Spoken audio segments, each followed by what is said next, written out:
Shalom. Saya Glenny Dijadima akan menjelaskan tentang filsuf Aristoteles.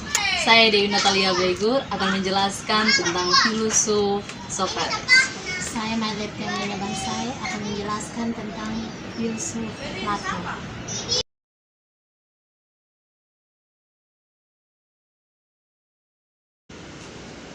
Nah, Aristoteles adalah seorang filsuf yang berasal dari Yunani.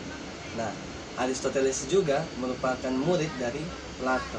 Nah, Aristoteles ini juga dia merupakan seorang guru dari Alexander yang Agung yang hidup pada tahun 384 sebelum Masehi sampai 322 sebelum Masehi. Ia juga menulis banyak subjek yang berbeda-berbeda. Di antaranya fisika, metafisika, logika, retorika, politik, pemerintahan, dan juga biologi serta zoologi. Nah, Aristoteles ini juga termasuk salah satu dari 3 filsuf yang paling berpengaruh di dalam pemikiran budaya barat pada saat itu. Nah, di antaranya adalah Plato, kemudian Socrates, dan yang ketiga ini adalah Aristoteles. Aristoteles lahir pada tahun 344 sebelum Masehi di Stagira, kota di wilayah Tracia Yunani, yang dahulunya termasuk dari wilayah Makedonia. Kemudian ayahnya adalah seorang tabib pribadi raja Amintas dari Makedonia. Nah, pada umur 17 tahun, Aristoteles menjadi murid dari Plato. Nah, belakangan ia meningkat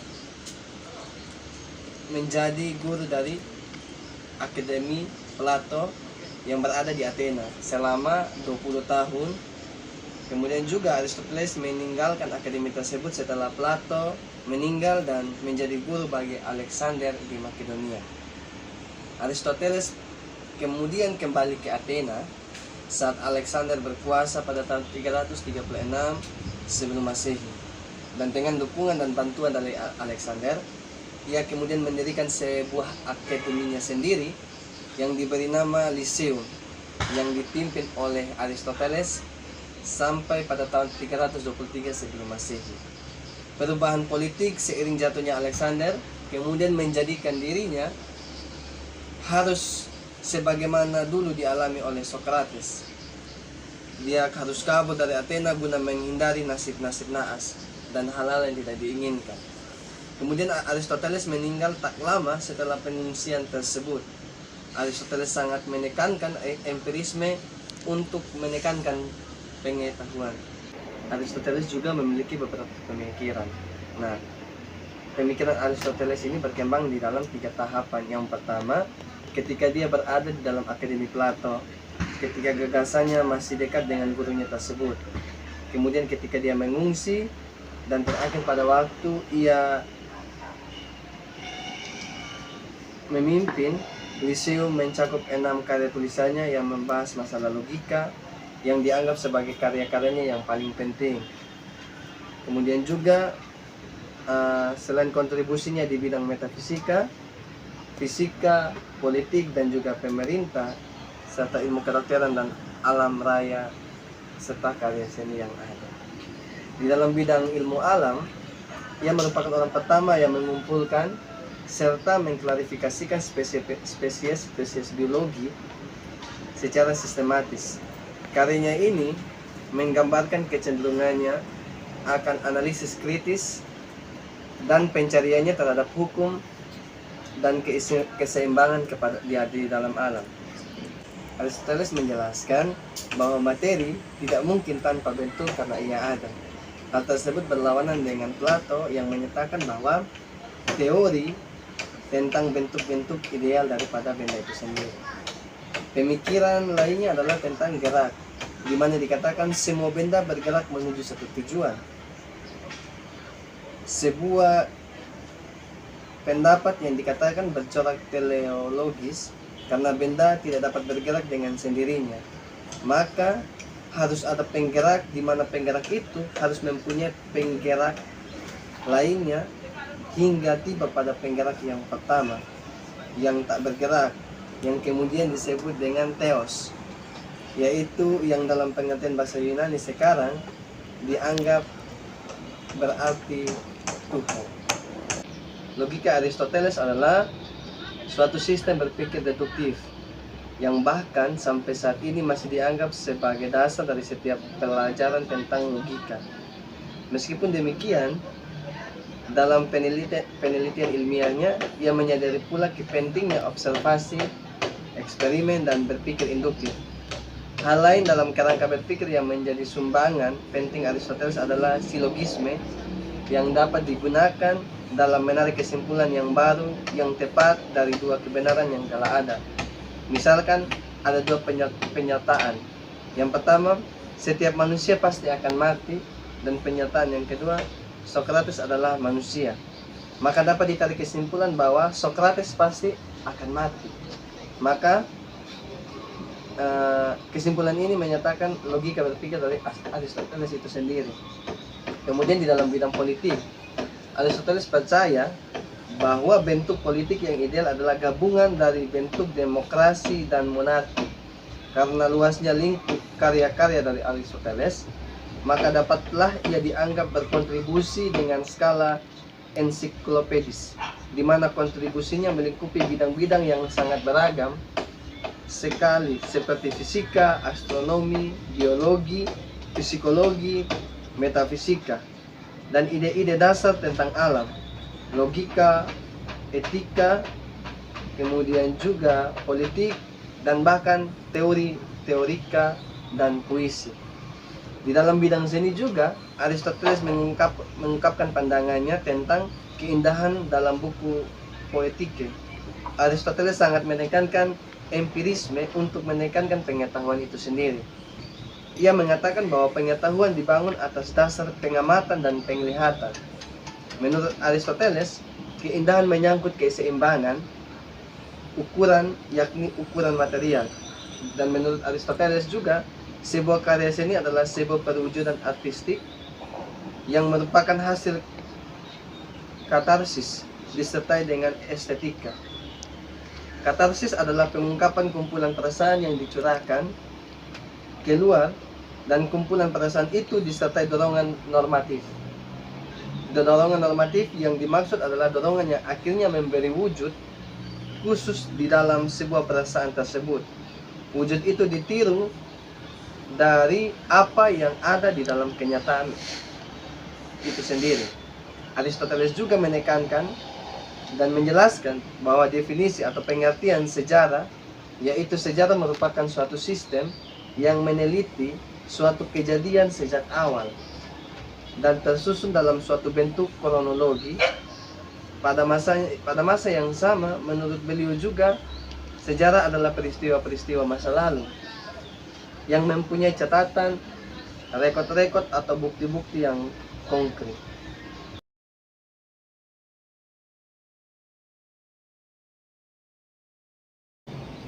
Yang berikut saya akan bercerita tentang seorang filosof yang bernama Socrates. Socrates ini dia adalah seorang filosof yang berasal dari Athena. Athena itu di daerah Yunani. Socrates ini juga adalah salah satu figur yang sangat penting dalam tradisi filosof barat. Socrates lahir di Athena. Dia adalah generasi pertama dari 3 filosof berbakat di daerah Yunani, yaitu yang pertama Socrates, yang kedua Plato, dan yang ketiga Aristoteles. Socrates adalah guru dari Plato, dan Plato pada gilirannya dia yang akan mengajar Aristoteles.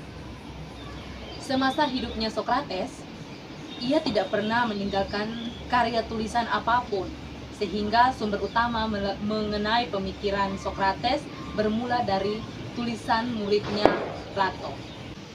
Socrates diperkirakan lahir dari keluarga sederhana, yaitu ayahnya seorang pemahat patung dari batu dan ibunya itu seorang bidan.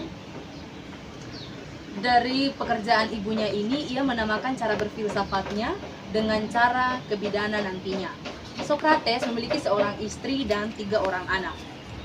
Secara historis, filsafat Socrates mengandung pertanyaan, sebab Socrates sendiri tidak pernah dikenal dia menulis karya tulis apapun itu.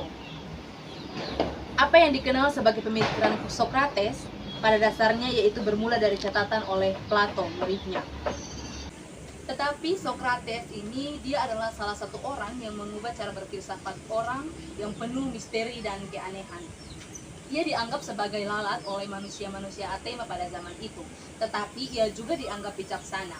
Sokrates tidak pernah menulis dan meninggalkan catatan yang bisa dipakai. Namun, ia sangat berpengaruh pada zaman itu, sehingga banyak yang menulis tentangnya. Dalam penampilan, kepribadian, pandangan, dan metode-metodenya, ia sangat berpengaruh. Ada yang menuliskan bahwa Sokrates ini ia sangat jelek untuk pria pada zaman itu. Di situ dijelaskan bahwa matanya lebar, hidungnya pesek, lubang besar, bibir besar seperti keledai, rambut yang panjang, dan ia berjalan tidak menggunakan sendal. Ia menggunakan pakaian yang kumuh tidak seperti masyarakat dan negara. Sokrates fokus dengan menopang gejala-gejala sosial, perilaku manusia, pengertian-pengertian yang dipahami manusia, seperti apa itu etika dan sosial politik negaraan. Pekerjaan Sokrates yakni pemeriksaan kesehatan manusia, kehidupannya sendiri dan orang lain. Setiap hari ia harus bertemu dengan banyak orang dan bercakap-cakap dengan mereka. Baginya dialog harus menelanjangi jiwa dan refleksi agar orang menjadi sadar akan kehidupan. Menurut setiap orang telah memiliki basis-basis pengetahuan. Persoalannya adalah tidak setiap orang mampu mencapai dan mengkomunikasikan pengetahuan tertentu terhadap orang lain. Ia membantu orang lain mengenai diri sendiri, apa yang nyata, benar, dan baik untuk dirinya sendiri. Dianggap manusia paling bijaksana dan disebut guru sejati. Namun ia tidak pernah meminta upah. Dia mengkritik bahwa dalam demokrasi keputusan penting diambil dengan dasar keinginan suara terbanyak atau voting. Miletos menulis dokumen yang menuduh Sokrates dengan kejahatan besar, ketidaksiapan atau asabela, yaitu sebuah kegagalan untuk menunjukkan kesalehan terhadap para dewa Athena. Dan dia dibawa ke pengadilan dan dia dinyatakan bersalah, sehingga Sokrates dihukum mati dengan meminum racun. Yang dipelajari dari Sokrates adalah tidak meminta upah untuk apa yang ia berikan kepada banyak orang dan memanfaatkan kepintarannya untuk menjadi teladan bagi banyak orang.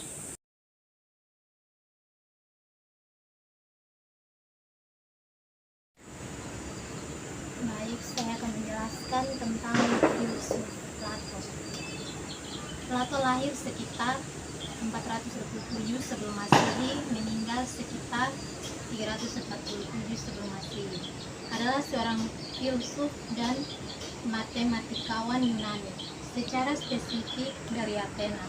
Dilihat dari perspektif sejarah filsafat, Plato digolongkan sebagai filsuf Yunani kuno. Ia adalah penulis Philosophical Dialogues dan pendiri dari Akademi Platonik di Athena, sekolah tingkat tinggi pertama di dunia barat. Plato diyakini sebagai seorang filsuf yang berperan besar dalam perkembangan filsafat Yunani kuno dan filsafat barat secara umum. Sumbangsi yang besar juga diberikan oleh guru Plato, yakni Sokrates, dan murid Plato yakni Aristoteles. Selain sebagai filsuf, Plato juga dikenal sebagai salah satu peletak dasar agama-agama barat dan spiritualitas. Pemikiran Plato dikembangkan menjadi Neoplatonisme oleh para pemikir seperti Plotinus dan Porphyry. Neoplatonisme memberi pengaruh besar bagi perkembangan Kristianitas, terutama memengaruhi pemikiran para bapa gereja seperti Agustinus. Pemikiran Plato banyak dipengaruhi oleh Sokrates. Karyanya yang paling terkenal ialah Republik, yang di dalamnya berisi uraian garis besar pandangannya pada keadaan ideal. Dia juga menulis hukum dan banyak dialog di mana Sokrates adalah peserta utama. Salah satu perumpamaan Plato yang termasyhur adalah perumpamaan tentang orang di gua. Ide-ide. Sumbangsi Plato yang terpenting adalah pandangannya mengenai ide. Pandangan Plato terhadap ide-ide dipengaruhi oleh pandangan Sokrates tentang definisi. Ide yang dimaksud oleh Plato bukanlah ide yang dimaksud oleh orang modern. Orang-orang modern berpendapat ide adalah gagasan atau tanggapan yang ada di dalam pemikiran saja. Menurut Plato, ide tidak diciptakan oleh pemikiran manusia. Ide adalah dunia yang melampaui manusia, maka melainkan pikiran manusia yang tergantung pada dunia ide. Ide adalah citra pokok yang perdana dari realitas, non-material, abadi, dan tidak berubah. Ide sudah ada dan berdiri sendiri di luar pemikiran kita. Ide-ide ini saling berkaitan satu dengan yang lainnya. Misalnya, ide tentang dua buah lukisan tidak dapat terlepas dari ide dua. Ide dua itu sendiri tidak dapat terpisah dengan ide genap. Namun pada akhirnya terdapat puncak yang paling tinggi di antara hubungan ide-ide tersebut. Puncak inilah yang disebut ide yang indah. Ide ini melampaui segala ide yang ada. Dunia indrawi. Dunia indrawi adalah dunia nyata yang mencakup benda-benda jasmani yang konkret yang dapat dirasakan oleh panca indera kita. Dunia indrawi ini tiada lain hanyalah refleksi atau bayangan daripada dunia ideal. Selalu terjadi perubahan dalam dunia indrawi ini. Segala sesuatu yang terdapat dalam dunia jasmani ini fana, dapat rusak, dan dapat mati. Dunia ide. Dunia ide adalah dunia yang hanya terbuka bagi rasio kita. Dalam dunia ini tidak ada perubahan. Semua ide bersifat abadi dan tidak dapat berubah. Hanya ada satu ide yang bagus, yang indah. Di dunia ini semuanya sangat sempurna. Hal ini tidak hanya merujuk kepada barang-barang kasar yang bisa dipegang saja, tetapi juga mengenai konsep-konsep pikiran hasil buah intelektual. Misalkan saja konsep mengenal kebajikan dan kebenaran. Pandangan Plato tentang karya seni. Pandangan Plato tentang karya seni dipengaruhi oleh pandangannya tentang ide. Sikapnya terhadap karya seni sangat jelas dalam bukunya Politeia atau Republik. Plato memandang negatif karya seni. Ia menilai karya seni sebagai mimesis. Menurut Plato, karya seni hanyalah tiruan dari realita yang ada. Realita yang ada adalah tiruan atau mimesis dari yang asli. Yang asli itu adalah yang terdapat dalam ide. Ide jauh lebih unggul, lebih baik, dan lebih indah daripada yang nyata ini. Pandangan Plato tentang keindahan. Pemahaman Plato tentang keindahan yang dipengaruhi pemahamannya tentang dunia indrawi yang terdapat dalam Philebus. Plato berpendapat bahwa keindahan yang sesungguhnya terletak pada dunia ide. Ia berpendapat bahwa kesederhanaan adalah ciri khas dari dalam karya seni. Namun tetap saja, keindahan yang ada di dalam alam semesta ini hanyalah keindahan semu dan merupakan keindahan pada tingkat yang lebih rendah. Jadi dari ketiga filsuf yang telah kami bahas pada saat ini ternyata memiliki kaitan yang begitu erat. Dari Sokrates yang memiliki murid yaitu Plato, dan dari Plato yang mengajarkan Aristoteles, dan ternyata Sokrates ini dia tidak pernah menuliskan tulisan apapun atau karya apapun, sehingga metode-metodenya, pemikirannya itu ditulis oleh para murid-muridnya. Iya, karena Plato adalah murid pertamanya Sokrates, jadi Plato yang menulis tentang Sokrates. Dan juga Aristoteles, dia merupakan murid dari Plato itu sendiri. Dan kalau kita lihat dari tiga filsuf ini, banyak hal-hal yang sebenarnya mereka dapati pada waktu itu, yang mereka kembangkan, yang mereka kemukakan pada saat itu, yang akhirnya sangat berpengaruh di dalam pemikiran-pemikiran budaya barat pada saat itu. Dan akhirnya sampai di saat ini juga kita menggunakan pemikiran-pemikiran itu dalam hal mendalami pembelajaran kita untuk kita dapat belajar dari para filsuf-filsuf ini, untuk menunjang bagaimana agar kita ke depannya bisa menjadi orang-orang yang dapat mengambil keputusan dengan yang sangat baik. Jadi mungkin itu saja presentasi dari kelompok kami. Kami ucapkan terima kasih. Salam.